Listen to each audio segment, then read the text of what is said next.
Today, we have the pleasure of introducing Greek filmmaker Vasilis Katsoupis. Hello. With his passion for filmmaking starting at age of 8, Vasilis has worked in various capacities in the Greek film industry, from directing commercials to music videos. His latest film, Inside, stars the iconic Willem Dafoe and tells the story of an art thief trapped in a New York penthouse with priceless works of art. Join us as we explore Vasilis' journey in the film industry and his unique style that can be seen in his work, commercials, music videos, and events. Ladies and gentlemen, Vasilis Katsoupis, thank you for coming on the show. Thank you for having me. It's a big honor and pleasure to be in your podcast.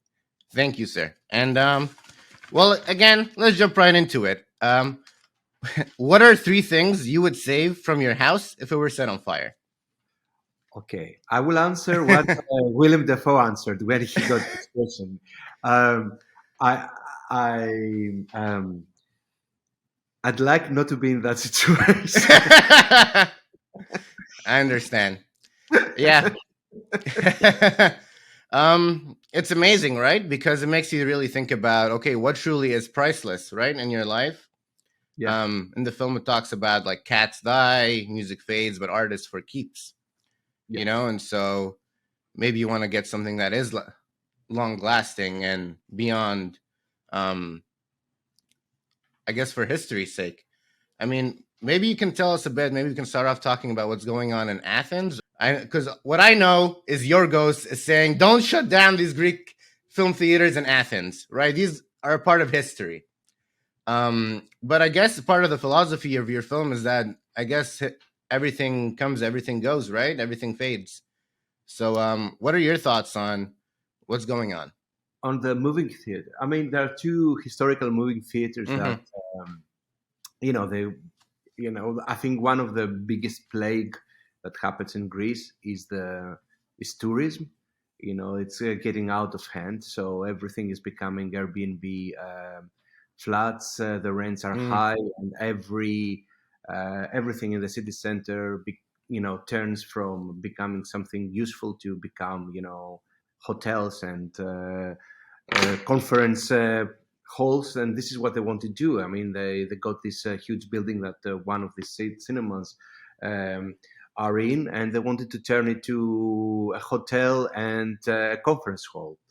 The latest news are that one of these 2 cinemas they got a classification of to be how you call it, an inheritance, a heritage place. The other one, it's in a vague situation, so we don't know yet. But most of the cinemas now in Athens and in Greece are becoming supermarkets. I think this is something that happens all over the world. I mean, you see that day by day, many more cinemas are closing down.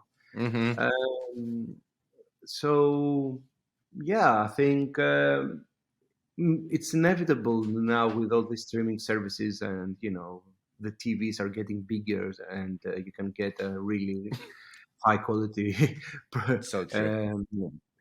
projector in your house. So people, they don't feel the urge to go and have a collective experience of watching a film in cinema.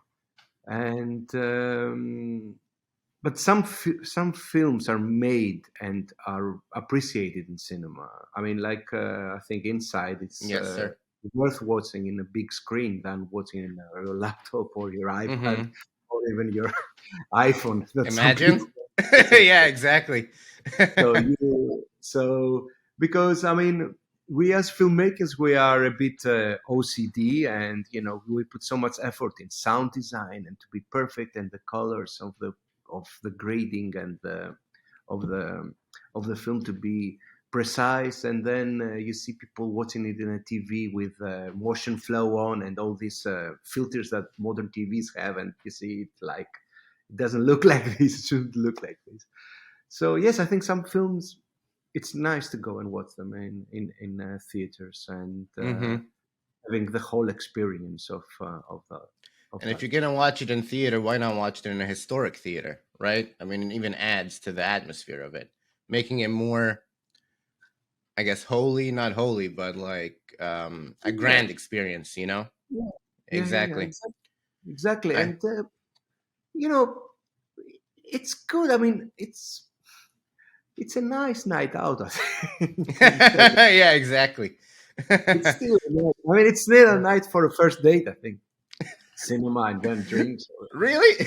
You don't even talk though in a movie. That one I will have to maybe push back on. Yeah, exactly. You don't talk, but you can touch. That's a good thing.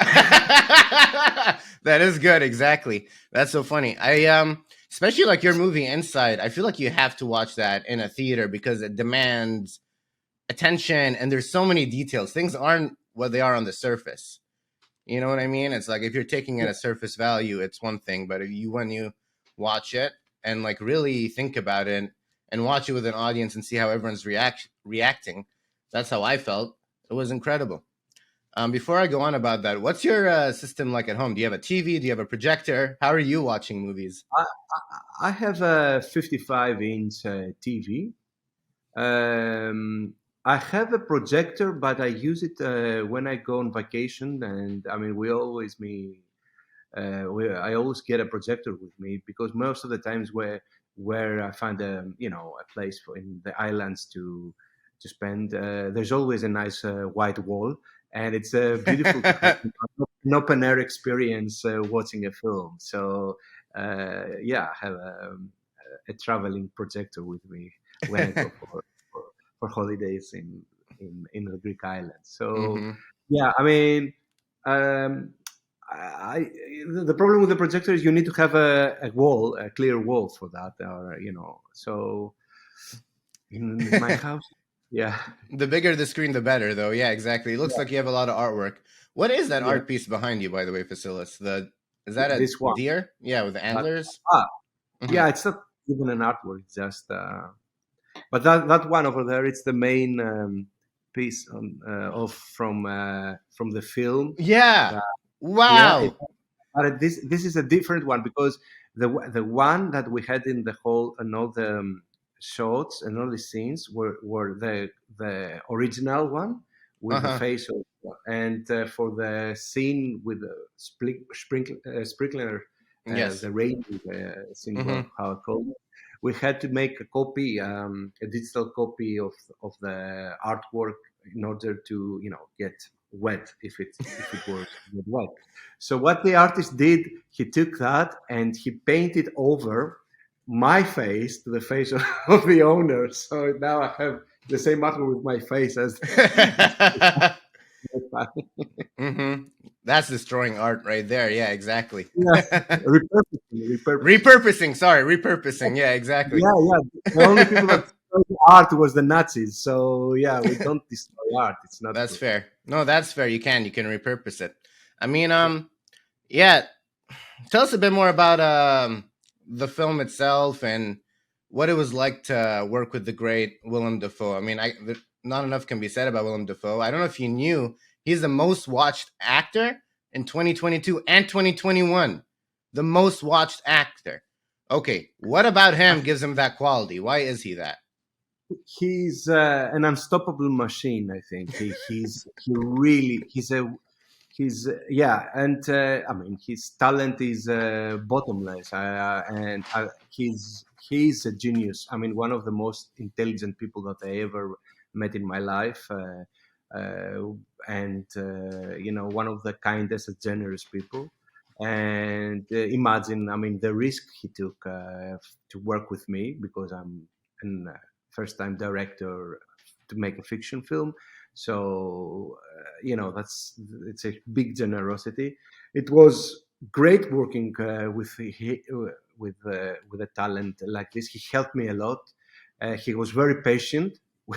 And what can I say? I mean, most of the shots I had them from the first take. So what Wow. this gave me was, I mean, we shot the whole film chronologically, Right. so that was Authenticity. That's what it is. Reacting, true reactions. Yeah. yeah, yeah, yeah, and Mm-hmm. also what gave us it gave us time and space for us to explore things like improvising a lot and start, inventing scenes that were not scripted. So at the end of the day, I think in the film, we have something like 40% of the film is unscripted, and Right. by I mean, scripted by Willem Dafoe. Actually, it's his artistic interpretation of the script. I mean, yeah. Oh, y- definitely, he became this character, and that was the amazing thing about it. That it's and that was somehow the easy part of it, because he was the character, and even if we had something in the script that he would say, look, I wouldn't react like this. I would mhm, react like, and then I would do something else. And we were trying this something else, and it was most of the times better, because in a script you can have things, you can plan things, but in reality, when you go to a space to shoot, and how the location is and how the props are, it changes everything. So you have to be able to adapt. So, and this is what we did. We were always adapting to the nature of what was happening at that moment. mhm. So yeah, I That's think. amazing. I mean, it's incredible that I know you've been working on this for over a decade now. This is a huge part of you and your life, and from the seed it started off with to how it grew to what it became to now.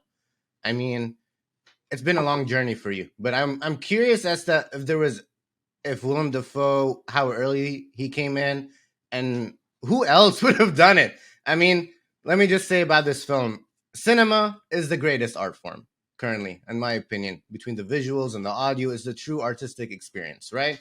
We take that, we get the one of the greatest actors of our generation, one of the greatest artists, right, who has the like a huge experience in improv theater, put him in this environment and shoot it in a cinematic lens. That is cinema. That's the definition of something you have to go see in the theaters, right? I can't Yeah. imagine who else would have been able to do that though, other than Willem Dafoe. As there, were there any other people in consideration?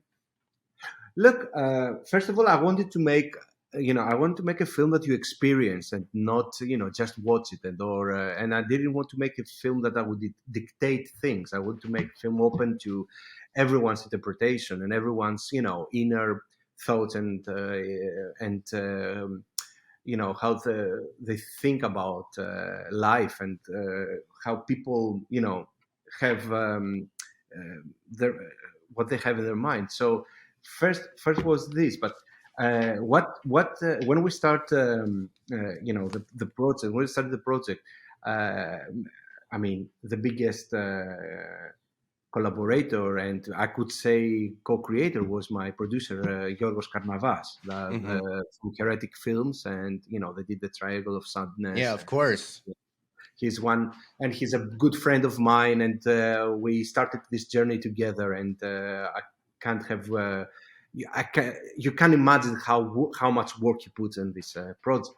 So, but what we said from the beginning is that if we don't get an actor like, of the caliber of Willem Dafoe, and I mean, there was no point of making this film, Ooh, because yeah, honestly, yeah. I wouldn't do it. It wasn't something, you have to know, when you have a recipe to make a cake, you have to have the correct elements. Then your cake is going to be a disaster. So Right. if we didn't have Willem Dafoe, or I don't know what else, because we didn't do any casting. It was like, when we proposed to you, Wow. yes, finished. We said, let's do it. So when if we didn't have this, I mean, we wouldn't make the film. We would stop, and say, let's do something else, because this film needs an actor with a presence, and needs an actor that the audience would like to watch him for 1.5 hours on the Mm-hmm. screen, with limited dialogue, and just watching him.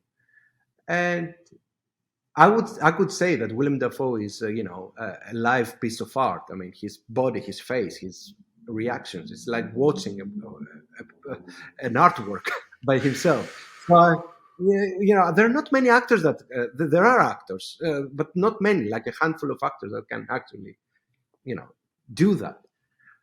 So I guess I was very, very lucky. And what happened was when we have the first draft of the script, we Yorgos, Yorgos Canavas, sent it to Jim Stark, the producer. He used to make films from. He made the films, the Jim Jarmusch films, and he also made the film Factotum. And he sent it. He said, he liked the project. He said, "Okay, I'm going to send it to Willem Dafoe because he's a friend. It was a friend of his." So at that time, Willem Dafoe was in the Venice Film Festival. So we were expecting that he will get, an answer back from him in 2 weeks. Give him some time to. And It's he not and Willem he Dafoe doesn't work like everyone else though. yeah, and he answered us the next day. I mean, this guy Wow. got literally got the script ready. Uh, yeah. So he answered the next day, and he said, "Look, guys, I want to meet you to talk about it." And we met. We met him in London after I don't know, a month or some weeks in London, and I did a presentation to him because I had I have a treatment made. I showed Hmm. him how the house I want to look, how I mean references of the apartments, references of the artworks, and it was great because he said, "Look, guys, this person, it's me. I want to do it as long as you have my co-star." And by a co-star, he meant to have a good apartment, design of the Environment. apartment, and the collection. Because if it Yes. that was the co-star, so that was the two biggest elements, him and the production design. So we promised that, and then and through the last drafts of the script, we worked together also with stuff that he thought that he can do them or not, and his view and his notes on the script was very valuable to me and very helpful to for everyone. So yes, that was somehow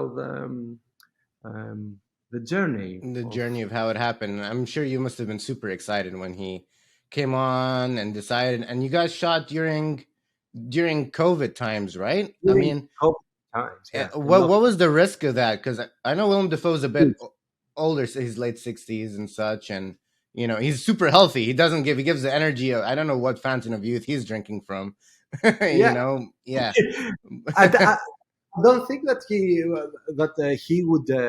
I mean, the problem with shooting with COVID restrictions is, if someone gets, infected, you had to stop the production for 2 weeks. So if that happened to us, that would be disastrous. So that I Wow. mean, on the Yeah. other hand, it was a film that totally made inside the studio. So we made a bubble of people. We were tested, we were wearing masks, so that helped. I mean, it was a COVID-proof project anyway, and that's why people invested in that. Wow. But don't forget that the stress and the anxiety of someone getting infected was huge. I mean, on the other side, there was a lockdown, and we couldn't go to bars and restaurants and partying and all this stuff. Right. True. So that helped a lot, and it helped to be for the crew to be very focused in the film, and that was amazing. I had an amazing crew, and It's an experience. That sounds because you're shooting it chronologically. You have this mega set, and yeah, you're filming in it. And I can't imagine the stress though, because it's like, okay, to the details of like his facial hair and his hair, all these things. It's like this is why it needs to be shot chronologically. From my understanding, is that yeah, you it's can't fake it. It's so no, no, real and intricate. It has to be shot day after day no. chronologically for him to have that experience and for the set and environment to work that way too. And also, it was Yeah. something that we made a deal that we will not use fake hair and wigs, because honestly, I haven't. I mean, it always looked bad. I think it always looked bad. But I have to give big credits to my hair and makeup artist that she made a fantastic job of Yeah. making him look malnutritioned and making him look, as he progressed to, the to later in the film, that she made a fantastic job of making him look very, very bad. Hmm. So He wasn't so that fasting for 30 days. He's not that committed to the no, role. no, no, no, he is committed, but of course he was Of he's course, committed. of It's like course he that. is. He's Yes, sir. a professional to the point of, you can imagine, he was always, you know half an hour earlier from the Wow. in the call time. So it's so yeah, he was. I mean, he was not. He was trying to keep his figure as we needed for the film. So Wow. And then was the pigeon COVID checked? What's it like for you to work with animals too? I mean, you've worked with many animals in your lifetime, so how's that like? I, in commercials, yes, I worked with a lot of chickens. I worked with bunny, with dog. Yeah, I mean, we had an amazing, a very good pigeon specialist. That a guy that he really knew how to, work, with pigeons and all this stuff. And it was amazing that he managed to find us. I mean, it was so so amazing, but equally gross, that we had a line of different stages of a pigeon decomposing, to see like 10. I mean, we didn't use all of those in the film, but Yeah. it was amazing that he managed to, find and decompose different uh,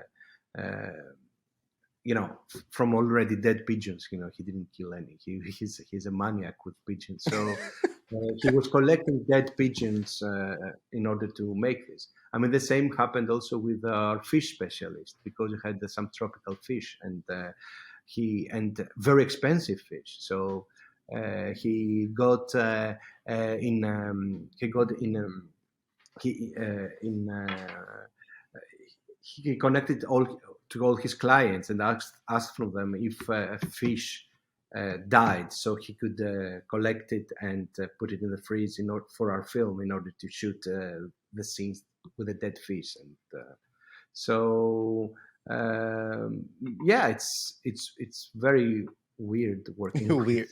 especially with fish. It's so unpredictable. Wow. Yeah, exactly. But it's fun. Yeah, exactly. It's interesting to work with animals. I mean, I want to ask you about the co-star of the film now, the location, the set.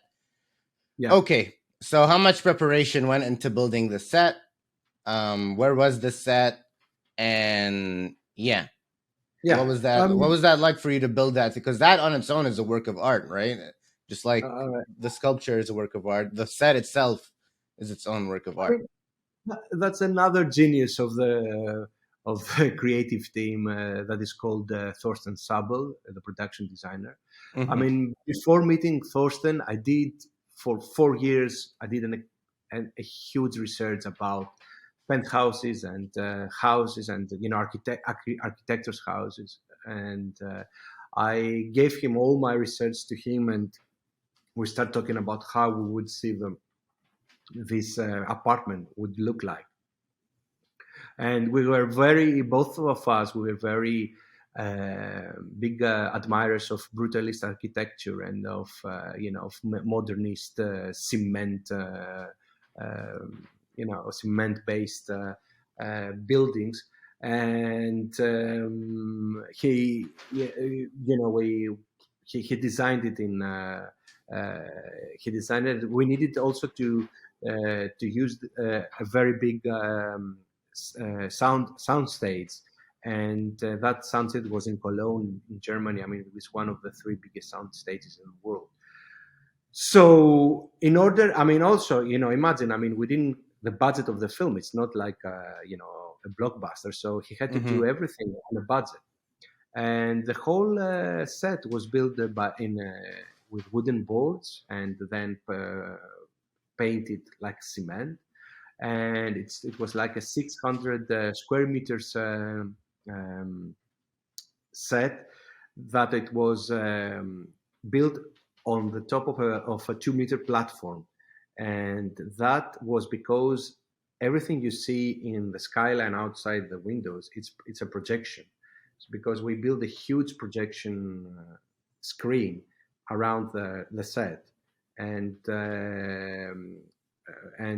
beneath the set and the platform, there were we placed the projectors to be a front projection screen. So that was Wow, a huge one. I mean, it that's was. construction. Yeah, That's exactly. construction, and also, it was. We needed this height of this 2 meter height in order to, when the camera was closer to the windows, for not to film the studio floor. So yeah, it was when I first visit the set, I was like, "Fuck! It's so big that I don't know how we're going to shoot in that." I mean, how I mean, it was huge. I mean, Yeah, because I was pushing the to make it higher and higher and higher. It's already high, and no. I want him to look very small in this place. That's the whole idea, right. for him to Concept. be a small person inside. Mm-hmm. And when I went there, I said, maybe I did a mistake, but no, it was okay. And also, this set had to be waterproof because Okay.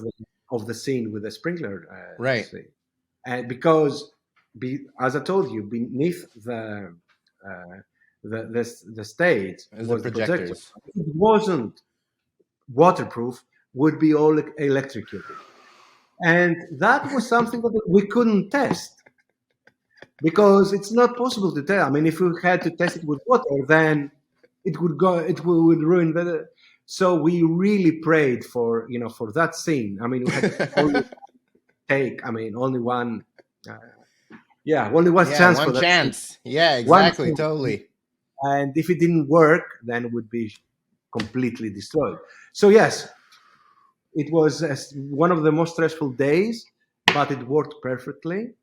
Magic happened, especially when this David Horvitz neon light artwork turned off half of it, the sentence that wasn't intentional. It turned off. Wow. Yeah, yeah. So No way. that this That's is magic. That's movie that's magic. magic. Yes, things that only when the Oof. gods of filmmaking are aligned with you, you get things like that. And I was like, yes, that's perfect. So That's yeah, incredible. Yeah, exactly. I mean, I can't imagine what it's like because you're shooting chronologically. yeah. Was there even any room for reshoots? I mean, I can't imagine. You, Um, what was that like for you? Because I mean, you can't miss it. You're there. You have all these factors: COVID, the set. yeah. Working with a script. And improvising it. It's like you have to be super creative, but also super careful. And it's a lot of responsibility, and it's incredible that you pulled it off. So what about, yeah, tell us about reshoots. Did you guys have any of those? Um, I mean, we couldn't do reshoots. I mean, Right. but there was only in. Because we were shooting chronologically, I could send Hmm. the rush to my editor. You know, he Oh, and edit it. he started doing an assembly edit as we were shooting, and it was wise enough because he in one or two situations he put some red flags saying, "Look, guys, I need this and this and this kind of shots," and we did them. I mean, it was in the set was in a stage that we could do some reshoots. It wasn't deteriorated at all. I mean, because we completely changed the stage uh, every 2 weeks, to show the passing of time. We had to destroy it more and more. Right. So yeah, I mean, we were lucky of having this procedure of having the editor starting an assembly cut while we were shooting, and having this interaction between us and saying, putting red flags and saying, look, we might need something like this, but it's something like that, and we were able to do that. That's But also awesome. Willem hates reshoots, so we're I see. Gotcha. Well, I mean, it's part of, most movies have reshoots, it's typical, for at least a it's few things to be filled in. And sometimes you have to shoot something, you have to redo it. So now that adds an extra pressure to you because now you have to review this footage, make sure it looks good while you're filming more footage. Yeah, yeah. exactly. So you got through the other side. I want to ask you about artificial intelligence, the use of artificial intelligence in this movie. I mean, now it's a huge controversy because of, here I'm in Los Angeles, and then there's a writer's strike going on for Mhm. many reasons for rights for writers, but one of them is that they don't want artificial intelligence writing for TV and film. That was one of the conditions, and then the studios were like, "No, thank you, we won't." We'll think about it. Maybe next year we'll come up with a solution for this. It seems like the film itself, you have the smart fridge, you have some smart elements to it, but I don't think there's a true artificial intelligent, um, No. yeah, part of it. I'm thinking here, I'm looking here, I'm just thinking about what I got here, 2001. Look at this. Yeah, exactly. This Amazing. one has true AI in it. Yes. He's strapped on a ship with Yeah. AI. But did that ever happen? Did you think about that in terms of the script? What's your thoughts on the whole thing? Um, no, I didn't want to make it so uh, sci-fi. My film. Mm, I didn't want to make it so technical. I just want I see. a malfunction of even dated smart home. So yeah, I didn't want. I mean, because I think even in that situation, the place has a soul. So even, I mean, the house doesn't talk and doesn't speak, but in a way, the house communicates with my hero through art and through the situation with not having water, not having, in some places, not having electricity. So that was enough for my story. I mean, now for artificial intelligence in writing scripts, I loved a label that someone from the strike hold that says ChatGPT doesn't have childhood trauma. So that was really clever, and you see that was written by a writer, and Yes. so yeah, I think. I don't think that human creatives should be so afraid of artificial intelligence, because our brain has this capacity. I think that when you have something artificial, as we say, even if it is an image, or I don't know, music, or a script, I don't any form of artificial creation, our human brain, it gets what's the word, I'm trying to find, sorry about that. Yeah. uh, it, It it, turns it, off, rejected, it doesn't like it. no, Yeah, no, exactly. it gets fooled Mm, in the first time. mm-hmm. Then when you go and revisit, you start seeing the fake Right. element of that. Mm-hmm. I mean, take for example Titanic, the film. I mean, when it Yes. first came out, the CGIs were like, "Wow, amazing!" I mean, it's so realistic. If you watch it now, it looks like a cartoon. It's you know, you know what I mean? Because our brain got Tricked. Yeah. yeah, yeah. Mm-hmm. And the same thing that will happen is, I guess, and maybe I say a very heavy word, that I mean, actors will never be replaced by of meta humans, because you it's I don't think that they will be ever in the level of doing all the microspasm of the face and the way the eyes are working. They can make them in a way that it will be very, very realistic. It will be realistic the first time that you see, but when you rewatch the film, then you start to understand our brain is going to be trained, and I it's going see. to be the um, you know the fakeness. Right. So I don't know about writing, but I mean the images now that we see made by artificial intelligence, they all look, they have the same somehow some same features, and Mm-hmm. I don't know. I mean, you can argue that it's in the infant, in the infant Yeah, infant time, stages. Yeah, we're just infant starting off right stages, now. starting off, but I don't know. And It's so they look like tricky. most of them. They look um, like figures from the Planet of the Apes.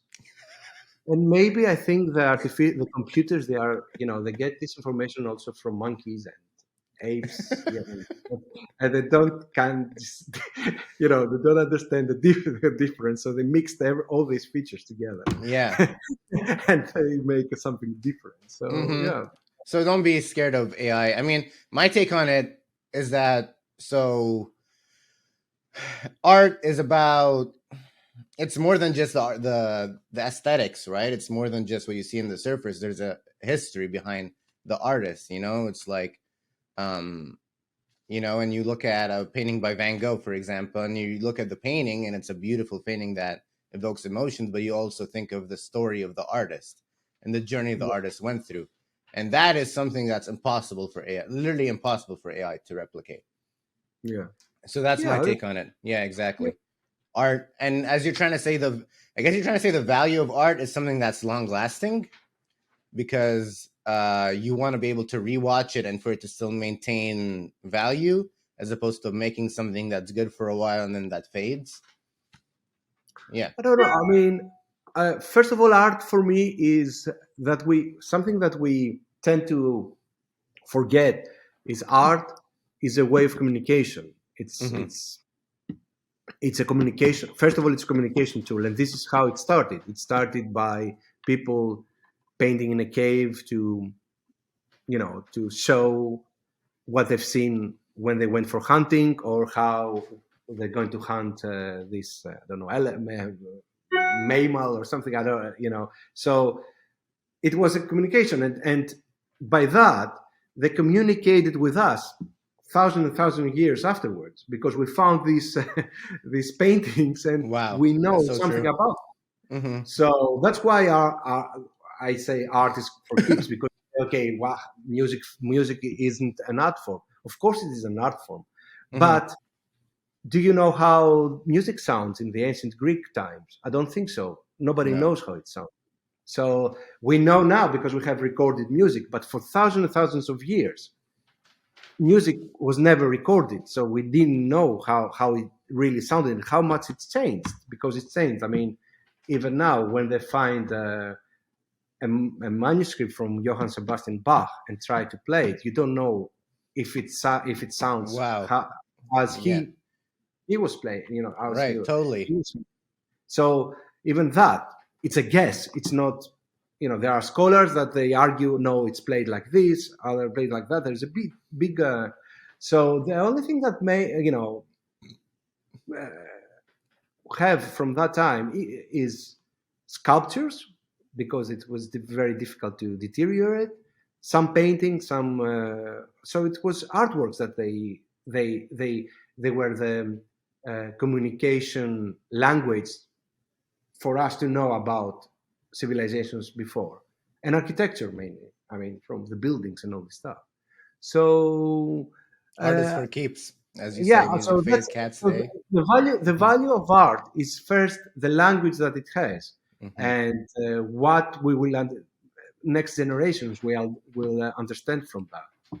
Uh, I can imagine if an alien spaceship coming to spaceship come to Earth and seeing, um, I don't know, Rembrandt next to Van Gogh and next to Jackson Pollock, what they would made about, what they would understand from these three different paintings. But it shows something about how our thoughts in artwork changed and changing over the years. Wow. Yeah, Yeah, exactly. And I want to ask you because I want to ask you. I have a few more things to talk about. What's it like for you to work internationally on different? Because you're Greek, Willem's from New York. You're shooting this in Germany. You have all kinds of producers, all kinds of funding from international sources. So it's an international project.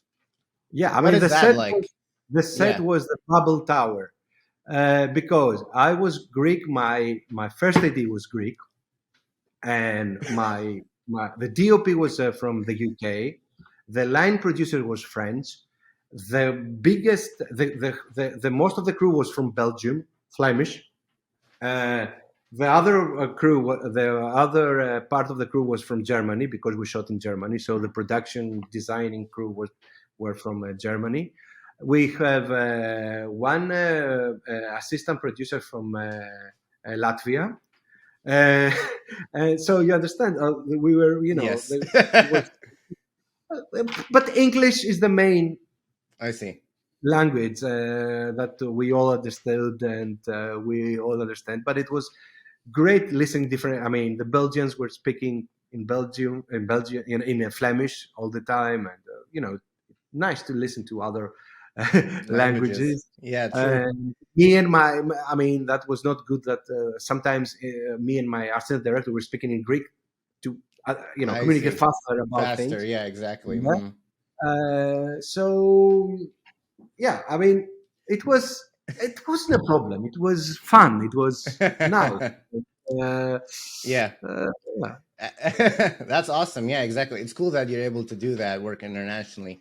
I'm curious, what's it been like for you to do this media tour after shooting this film? I mean, you've been, have you always thought of yourself that you were going to be like a fiction filmmaker? And now that you're doing it, what's it like for you to do it and to do this, like going on interviews, answering questions, all this, promoting the film? How's that process been for you? Yeah, in the beginning it was scary, but then you start learning, the process. And I mean, my first, the first time was in Berlinale that, we started, Mm-hmm. talking. And then after Berlinale, we flew to New York to have the premiere in New York, the North American premiere. That was scary because we did something like, I don't know, 40 to 50 interviews. And then we premiered in Greece. So in the whole trip, we were together with Willem, and he was so generous to be with us. And it's fun because the questions and the talks we have, the in the interviews and the conversations you have, you know, many, some are the same, but there are some different, and I learn how people perceive the film, Mm. Wow. uh, and it's very very interesting because you get some comments that you never thought before, and making a film that is so open, you get Yes. different comments, and this is what Theories. Everyone has a not theory only on this movie. Yeah, not exactly. not only theories, but yeah, theories. I mean, and also, I mean, uh, the past weekend, I just came back from Lebanon, from Beirut. That we Oh, did a private, wonderful. yeah, we did a private screening there for a fundraising event for the reopening of the Museum of Modern Art in Beirut that was Wow. destroyed by the explosion. And after we showed the film and we did the Q&A session, it was amazing that most of the audience from Beirut, they saw the film as as an allegory for Lebanon and Beirut of how Wow. destruction, they had. And, because they lived a very big destruction. I mean, if we don't visit, we don't understand how big the destruction was in the city. Like, it's like, uh, half of LA being completely destroyed, the houses. So yeah, it was amazing that these people was watching this film with their own kind of mindset of, oh fuck, that house is Lebanon after the wars, because they had wars, they had civil wars, and at the top of all, they had this huge blast. So yeah, it's amazing to get these comments every time. Wow, yeah, that's so true. I mean, I never thought about, I'm Lebanese and, Oh, I lived in Beirut. Yeah, exactly. And I have a bunch of family that was affected by it. So it's interesting I for you to share I that. love Beirut. I love Yeah, amazing. Beirut's beautiful, isn't it? And it's so horrible what happened and the destruction of it. Yeah, exactly. It is so amazing that people can interpret it that way. Like, I feel Yeah, like you get any blockbuster film, there's no interpretation. There's just the film on its surface. But yeah, like this film, I can see how each person has their own relationship to isolation, to the character, to frustration, to we all have it. It's in us, being lonely. Yeah, exactly. And it's incredible. Wow. All right. I have a few rapid fire questions before we wrap up here. Yeah, exactly. yeah. um Tell us about your bohemian year in London. What was that like for you? Bohemian year in London. Now, I wasn't. I mean, I was in London for 1 year, but I spent 3 years in a place called Hull. That maybe is the worst city in England and in the world. Maybe I got depressed there, and then I spent 1 year in London. That I was very poor to actually enjoy it, because London needs loads of money to actually enjoy it. But I had a great time in Sheffield for 2 years. That I did my master's degree. That was the best time that I had in UK, in Sheffield. That I made beautiful friends, and actually I got very much involved in art, because at that time that I was studying, they were pouring loads of money to the arts outside London. So there were many exhibitions in Sheffield, loads of concerts, and funding for making films. So that was a good time, spending there. And I still have friends from that years. And at that also, these 2 years that I did my master's degree, also, I was mentored by this incredible artist, woman called Breda Beban, that she's Wow. featured in the film. It is the main art projection that my hero revisits The every videos time. of the two The people. videos, yeah, the video, Yes. one Mm-hmm. video that with a woman, it is her, that Mm-hmm. unfortunately died 10 years ago. So for me, it was very important to have her in my film. Wow.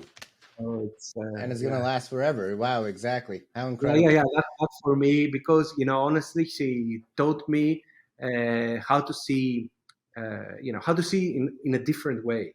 And whatever accident happens in the filmmaking process, that it's better to embrace it than to panic and say, stop, I'm not doing it, and all this, you know Mm-hmm. to quit because of something, of an accident. So yeah, so Wow. that Okay. was in UK. It's beautiful. Rapid fire. Your favorite art museum. My favorite art museum. Yes, I have my favorite, that I was, it's the Kurtel Institute in London, that I found it when I first went in London. I found it by just walking around, and I found it by mistake, because at that time we didn't have, mobile phone, Google and all this stuff, and I Right. couldn't believe what a beautiful collection it had inside. And I could never, at that time, I couldn't believe that I would see a painting by Modigliani in front of me. And generally I started crying when I saw it. So I will Wow. never forget this experience. Wow. Okay. Stealing art. You think you can steal art? And what about Spike Jones? Did you steal anything from Spike Jones? Um, First of all, I would love to be an art thief. I think it's the best. If you, I have such a big respect for the people that they go and steal art. I think, instead of stealing money, you go to this process of go and steal a painting. I think, yeah. There should be a special punishment for them, not harsh, and not don't punish them too much. And to steal something from Spike Jones, what in one code, what was it from his films? You Yeah, I'm mean, asking or you. Yeah, exactly. And one from his films, from him. from him, from his mustache, maybe, maybe. He has a I don't handsome know. His mustache. Yeah, skateboard. exactly. His skateboard. I have such a big admiration for his films. He needs to I make don't know. more. That's for sure. I don't know how we He can used get to him make to make more. more. Yeah, yeah, Hmm. definitely. Hmm. We need more films from Spike Jones. Hmm. I revisit now this film, Hair, that Yeah, with of course. Spike.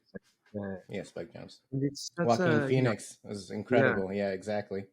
Hmm. it's an incredible film. Yeah, Wow. and I love his I love his Beastie Boys music videos that he made, and the music video that's made for Fatboy Slim, the Right. And Race. the kind of way you guys have that in common, right? That you make a lot of music videos, you make a lot of commercials with your cinematic, artistic style. But And yeah, exactly. Now but you this get to make feature films. this is what I say. For commercials, it's the best school for a filmmaker. Hmm. Because you, and also for, I still want, and I still do commercial because it's like going to the gym. As an athlete going to the gym. For me, Getting commercial your is like, reps in. Yeah, exactly. yeah, I don't lose my the touch of the crew, of being in a crew, and using equipment, and trying to tell stories, even if it's to sell a soap, or soap bar, or I don't know. But it's the process. It's there, and you as long as you are in, you don't get rusty. Uh, you know, in doing things for with film, and yeah. Okay. And my last one about repurposing art and throwing vegetables at art. I'm sure you know about all these people throwing canned soup and tomatoes I at art find it, pieces. What's I, your reaction to yeah, that? I find it barbaric, very barbaric. I find that, to go to a museum and protest about oil or climate change by trying to destroy an artwork. I don't see the point behind it. I'm all for protesters. I'm all for a revolution. I'm all for putting fire in the streets, and protesting, real protesting. But this looks very, as I said, only Nazis, the Talibans, and people Right. like this destroyed arts, and the Christians in early years. you know but yeah, uh, but what's, mhm. there are many more ways to protest about these things than just going to glue yourself in a artwork. It's insane. It's a bit insane. Yeah, it's funny. I want to ask you. All right, last question. Really, really fast answer on this. Yeah. Just give me your first impression. Have you seen it? What do you think? Yeah, thoughts. Mhm. Spartacus. The first one. Ah, yes, Yes. yes. My childhood. Yeah, Oh wow. I remember this film.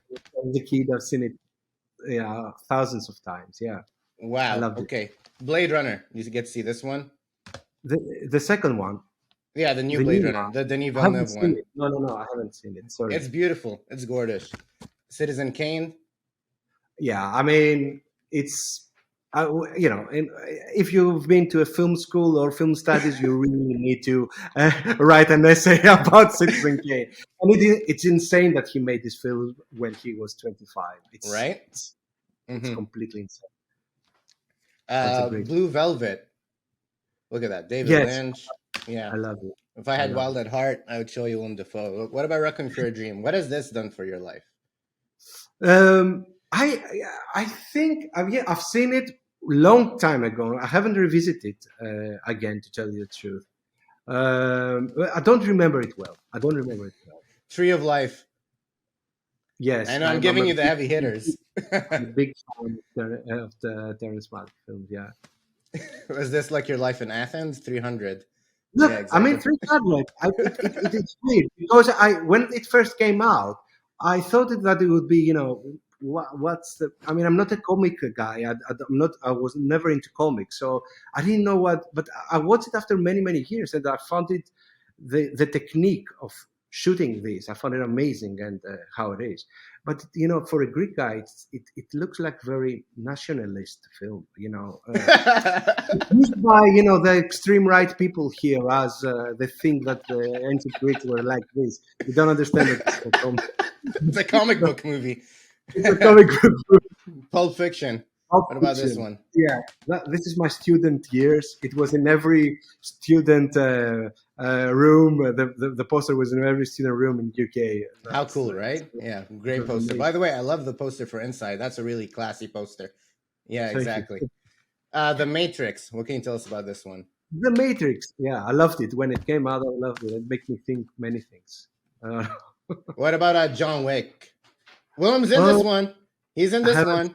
No, I haven't seen any John Wick. Sorry. Willem's in this one, and he's so iconic. I know. Yeah, I don't exactly. even have to watch all the movies that Willem Dafoe is. I think it's 100%. I need to All right, start now. It's in gear. I have three more. All right, Dunkirk. Have you seen this Dunkirk. one? Yeah. I've seen that. Yeah, Beautiful. beautiful film. And that one, it's Boyhood. both. I left the price Yeah. on it.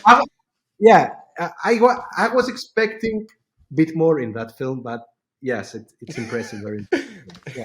And my last one, Battle Royale. Have you seen this one? No, Oh, this is a no, no, box no, set. no. Very highly recommended. Yeah, exactly.